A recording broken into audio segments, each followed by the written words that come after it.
അപ്പോൾ ഇനിയുള്ള ഒരു 24-48 മണിക്കൂർ എല്ലാവരും ഒരുമിച്ച് നിന്ന് പിടിച്ചാൽ മാത്രമേ, ഇപ്പോൾ റാന്നിയാണെങ്കിൽ കണ്ടില്ലേ, പാവം പഴകുളം മധു അവിടെ നിന്ന് ഒറ്റയ്ക്ക് തൂത്തുവാരിയിട്ട് വല്ല കാര്യമുണ്ടോ? ആ പ്രദേശം മുഴുവൻ വൃത്തിയാക്കിയല്ലേ പറ്റൂ. എല്ലാവരും കൂടി ഒരുമിച്ചൊന്നിറങ്ങിയാൽ ഇതൊക്കെ നമുക്ക് ക്ലീൻ ചെയ്തെടുക്കാൻ പറ്റും. അപ്പോൾ എല്ലാവരും ഒന്ന് ഒരുമിച്ചിറങ്ങുക. പാലായിലാണെങ്കിലും റാന്നിയിലാണെങ്കിലും ഒക്കെ ഇതേപോലെ വെള്ളം കയറി അവിടെ ആ പരിസരം മുഴുവൻ മലീമസമായി കിടക്കുകയാണ്. കാസർഗോഡ് അച്ചാംതുരുത്തിയിൽ പുഴയിലെ ശക്തമായ ഒഴുക്കിൽ നടപ്പാലം തകർന്നു എന്നൊരു വാർത്ത വരുന്നു. അച്ചാംതുരുത്തിൽ കിഴക്കേമുറി എന്നീ സ്ഥലങ്ങളെ ബന്ധിപ്പിക്കുന്ന നടപ്പാലമാണ് തകർന്നത്. അതിൻ്റെ അവസ്ഥ പ്രേക്ഷകർക്ക് കാണാം. ഇപ്പോൾ അതിലൂടെ ഇനി നടന്നു പോകാൻ പറ്റൂല, എപ്പോൾ വേണമെങ്കിലും താഴെ വീണു പോകും. അരുൺ പൂപ്പറമ്പയുടെ കൂടുതൽ വിവരങ്ങളുമായി. അരുൺ പൂപ്പറമ്പ, ഇത് നടപ്പാലം മാത്രമായിരുന്നോ അവിടെ ഇരുകരകളിലുള്ളവരുടെ ആശ്വാസം? അതാണോ ഇപ്പോൾ തകർന്നത്? ഇനിയപ്പോൾ മറുകരയ്ക്ക് പോകാൻ കഴിയൂലേ? ചുറ്റിപ്പോകേണ്ടി വരുമോ?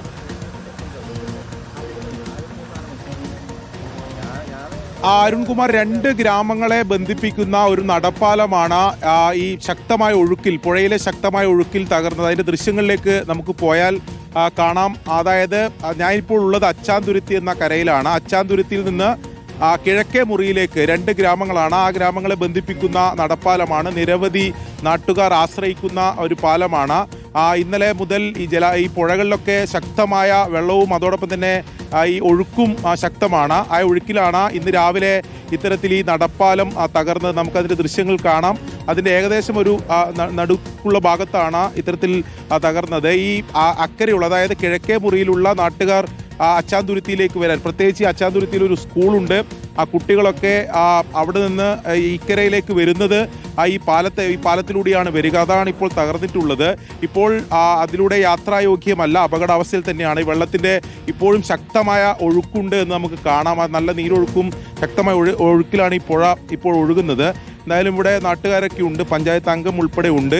2 ഗ്രാമങ്ങളെ ബന്ധിപ്പിക്കുന്നതാണ്. പ്രത്യേകിച്ച് ഇപ്പുറം ഒരു സ്കൂളൊക്കെ ഉണ്ട്. ഇപ്പോൾ നാളെ സ്കൂൾ ഉണ്ടെങ്കിൽ സ്വാഭാവികമായിട്ട് കുട്ടികൾക്ക് വരാൻ പറ്റില്ല. പൊതുവെ സ്കൂളിൽ കുട്ടികൾ കുറവാണ്. ഈ പാലത്തിൻ്റെ അവസ്ഥ കുറേ നാളായി ഇങ്ങനെ, 1 മാസമായി ബ്ലോക്ക് ആക്കിയിട്ട് അപകടാവസ്ഥ ആയതുകൊണ്ട്. എന്നാലും നീലേശ്വരം ഭാഗത്തേക്കും എല്ലാം അടുത്ത വഴി ഇതാണ്, ജോലിക്കെല്ലാം പോകാൻ വേണ്ടിയിട്ട് കിലോമീറ്ററോളം ഒരുപാട് ദൂരം യാത്ര ചെയ്യേണ്ടി വരും. ഇതാകുമ്പം നീലേശ്വരത്തേക്ക് അടുത്തായി. അങ്ങനെ എല്ലാ ജനങ്ങളും, കിഴക്കേ മുറിയിലെ എല്ലാ ജനങ്ങളും ഉപയോഗപ്പെടുത്തുന്ന ഒരു പാലാണിത്. ശക്തമായ ഒഴുക്കിലല്ലേ? ഇപ്പം എല്ലാം പൊളിഞ്ഞത് ശക്തമായ ഒഴുക്കിലാണ്. ഇന്നലെ മുതലേ നല്ല ഒഴുക്കാണ്. ചിറ്റാരിക്കല്ല് ഉരുൾപൊട്ടിയതുകൊണ്ട് ആ ഒഴുക്ക് ഇടയിലും നല്ലോണം ബാധിച്ചിട്ടുണ്ട്. പാലമില്ല, നിങ്ങളെ ഗ്രാമം തന്നെ ഒറ്റപ്പെട്ടു. ഒരു ദ്വീപാണിത്.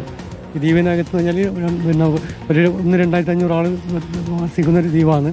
അത് ഇതിനകത്ത് ഏക ആശ്രയം നമ്മൾ സ്കൂളാണ്, UP സ്കൂളാണ്. അത് നമ്മളെ പിന്നെ നീലേശ്വരം രാജാവുമായി ബന്ധപ്പെട്ടുള്ള സ്കൂൾ, നൂറ്റാണ്ട് പഴക്കമുള്ളൊരു സ്കൂളാണ്. ആ സ്കൂളിൻ്റെ ഈ കിഴക്കേമുറിന്ന് ഒരുപടി കുട്ടികൾ ഈ ഭാഗത്ത് വരുന്നുണ്ട്.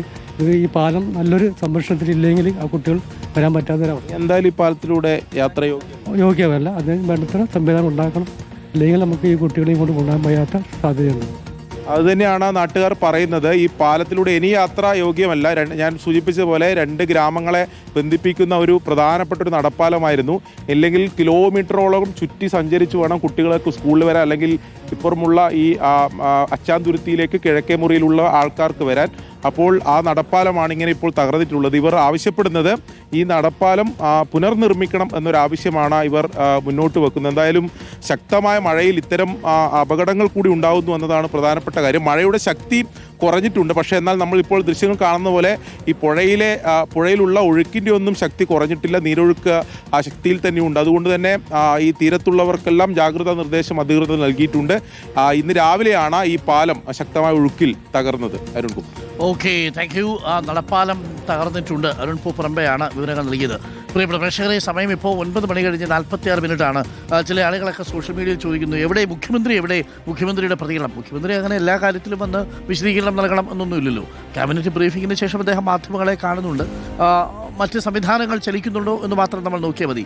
പക്ഷേ മുഖ്യമന്ത്രി എവിടെയായിരുന്നു എന്ന ചോദ്യത്തിന് ചില സോഷ്യൽ മീഡിയയിൽ ചില വിമർശനങ്ങളൊക്കെ നമ്മളിപ്പോൾ കാണുന്നുണ്ട്. മുഖ്യമന്ത്രി ഇന്നലെ പൊന്നാനിയിൽ ഏതോ ഒരു വീട്ടിൽ പോയെന്നോ, സൗഹൃദ സന്ദർശനം, അവിടുത്തെ ഒരു നേതാവിൻ്റെ, മുസ്ലിം ലീഗ് നേതാവിൻ്റെ വീട്ടിൽ പോയി എന്നും സൗഹൃദ സന്ദർശനം നടത്തി എന്നുമാണ് പല ആളുകളും പറഞ്ഞത്. അവിടെ അവർ മുഖ്യമന്ത്രിയൊക്കെ പോയിരുന്ന് ഭക്ഷണം കഴിക്കുന്ന ദൃശ്യങ്ങളൊക്കെ ഇന്നലെ സോഷ്യൽ മീഡിയയിൽ പലരും ഉപയോഗിച്ചു. പക്ഷേ അതൊക്കെ രാഷ്ട്രീയ പ്രേരിതമായിട്ടാണ് ചില ആളുകളൊക്കെ ഉപയോഗിച്ചത്. അപ്പോൾ അത് വസ്തുതയാണോ എന്ന് നമ്മൾ അന്വേഷിച്ചുകൊണ്ടിരുന്നപ്പോൾ ഇപ്പോൾ ഒരു ദൃശ്യം പുറത്തു വന്നിട്ടുണ്ട്. അത് ഫൈസൽ ബാഫക്കി തങ്ങൾ, യൂത്ത് ലീഗ് നേതാവ്, ആ ദൃശ്യങ്ങൾ പങ്കുവച്ചിട്ടുണ്ട്. മുഖ്യമന്ത്രി സൗഹൃദ സന്ദർശനത്തിനെത്തിയ ദൃശ്യങ്ങളാണ് പങ്കുവച്ചിരിക്കുന്നത്. അപ്പോൾ വീട്ടിൽ ഇന്നലെ വിരുന്നും ഭക്ഷണവും ഒക്കെ ഉണ്ടായിരുന്നു. ആ ദൃശ്യമാണ് ഇപ്പോൾ. ആ ദൃശ്യം ഉപയോഗിച്ചുകൊണ്ട് മുഖ്യമന്ത്രിക്കെതിരെ ഒരു വിഭാഗം ഇപ്പോൾ ശക്തമായിട്ട് ഒരു വിമർശനം ഉന്നയിക്കുന്നുണ്ട്. നാട് മുഴുവൻ ഈ പ്രളയ സമാനമായ സാഹചര്യത്തിലൂടെ കടന്നു പോകുമ്പോൾ സൗഹൃദ സന്ദർശനവും ഒക്കെ വേണമായിരുന്നോ എന്നുള്ളതായിരുന്നു ഉയരുന്ന ചോദ്യം. അതൊക്കെ ഓരോരുത്തരാണല്ലോ തീരുമാനിക്കേണ്ടത്.